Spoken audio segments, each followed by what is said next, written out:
Hey y'all, it's Nancy the Handy Scandy. Welcome back for another crafty venture.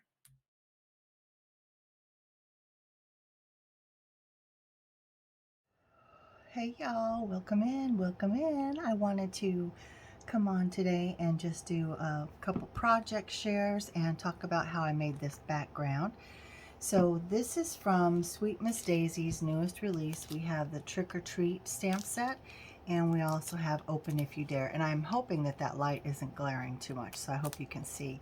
If you've not already ordered these, you can see they have a really fun vintage Halloween vibe. I just love them. The Dracula, the ghost, the swirly spider web. There's also a little spider. And then over here we have the Jack-O-Man and the Grinning Kitty. So love those. And here's another Jack-O-Man, another smiling pumpkin, a bat. There's a little garland with the moon and the stars. Trick or treat, smell my feet, give me something good to eat. There's some magic sparkles, and then happy Halloween, of course. So just wanted to come on and do a couple of shares. So let me move things out of the way because I know it's visually distracting. So I just have these here. I don't know if you guys have seen this or not, but this is Anna's latest card from Sweet Miss Daisy's Etsy shop. I just think it's adorable. And if you notice anything, it's this sweet man. And of course, this isn't lined up right, so he's kind of fuzzy and hard to see, but very, very sweet. And then, of course, the little baddies on there, too. Love it. Love it, love it. So let me scoot that out of the way. And then we will go ahead and start with this tag.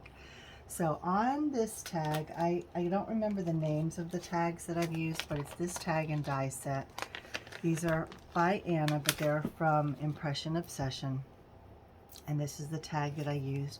And this is symmetrical, so I cut one for the back in white and one for the front out of this fun pattern paper. It's like a goldenrod ochre yellow with stars, and it's got the distressing. It is from this pack from Sweet Miss Daisy. It's called Ghostly, and it's right here. There's also a gold in that, or an orange in that same pattern. But for this one, I used the goldenrod, and then of course I used the Jack-O-Man and the bat and the Happy Halloween, and I also used the little ghosty and the spider from Open If You Dare. So I got the little ghosty and there's the little spider hanging down, and I used those. So I combined both sets to make this one. And then of course I just have this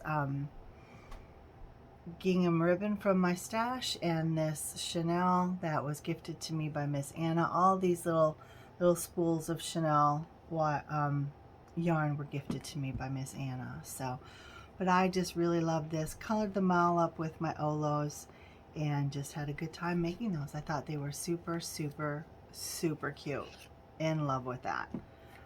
So I also have, I started another tag, and this is as far as I got. Not very far, but that was using this same die.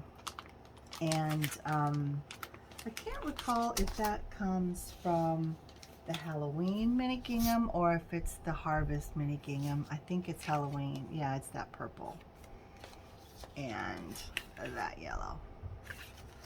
So it's not, yeah, the Harvest ones are a little bit deeper colors.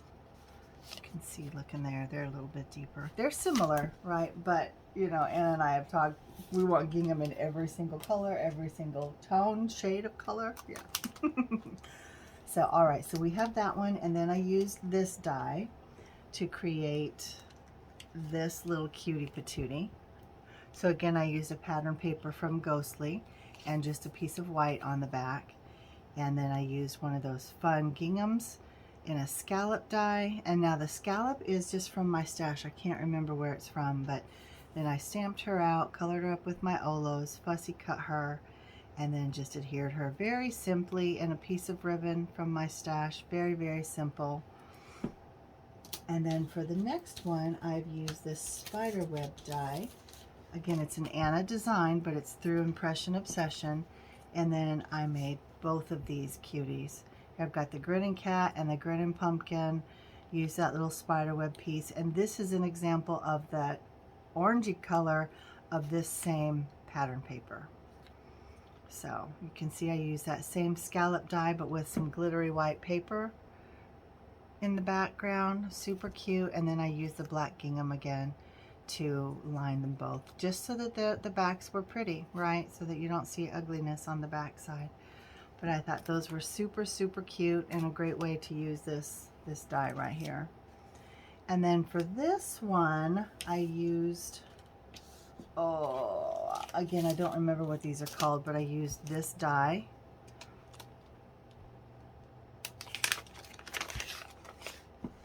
It was this smaller die, I think it was this one. Nope, it was the next size up. So there are two sizes of the rectangular one and two sizes of the arched fishtail, but it was this one. And these are fun because they have Anna's wonky stitching there like she does with her stitching wheel. I don't know if that's what it's called, but that's the tag die that I used. And then this little piece right here comes from this die set. I'm not really happy with how this one turned out. I just feel like it's awkward. It would have been better if it were just a circle, but I was trying to just incorporate some other things. But anyway, I used the same tag to cut this orangey gingham and then this green gingham. Then I lined it with this pom-pom trim. And again, this isn't my favorite. I'm not incredibly pleased with how this one came out. But then I used that same tag die to get the banner. And I just trimmed it down to fit the tag. And of course it says open if you dare. And again, on all of these, using either ribbons and twines from my stash or the Chanel that was gifted to me by Miss Anna. And so with all of those being out of the way, then I want to show you this little cutie patootie. So I've actually shared him on social media, and I asked you guys, how do you think I did this background? Now, if you look at this layer, this is from the Ghostly pattern paper pack as well, as is this bit, right?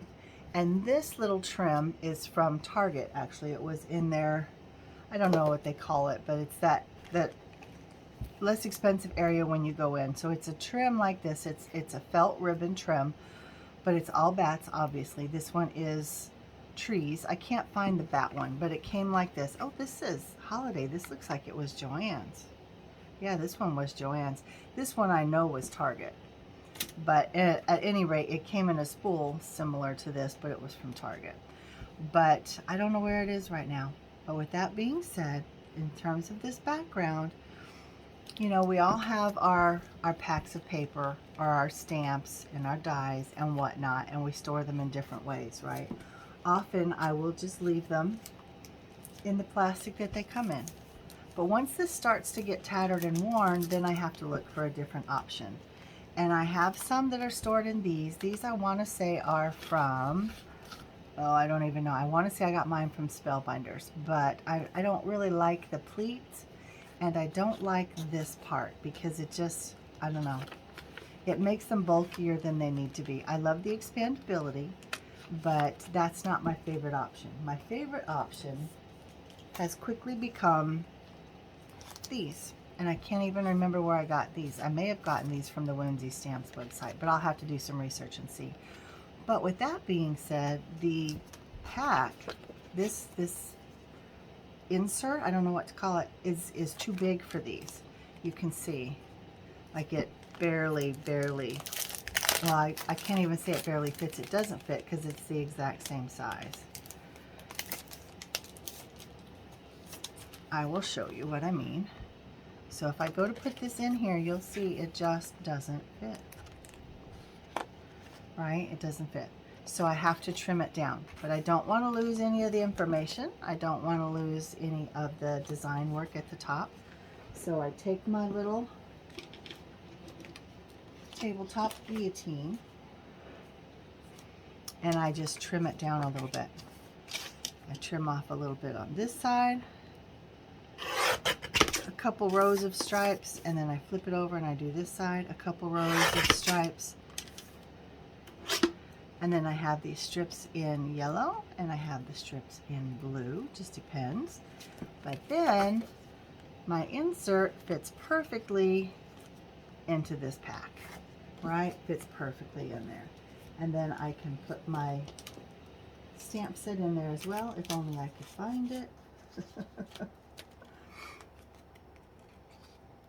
And I don't have to do any. Now there have been some from different brands that I've had to trim down the acetate as well, but usually they just slide right in there and they're perfect. I don't need to add a label because the label's already there, the manufacturer information, the designer information, the name of the project, everything is right there. And then I have all of these strips left, right? So I have thrown many of them away before I thought about it, but then I thought, wait a minute, these would make a really good striped background. So I just took a little piece of paper and started gluing them down.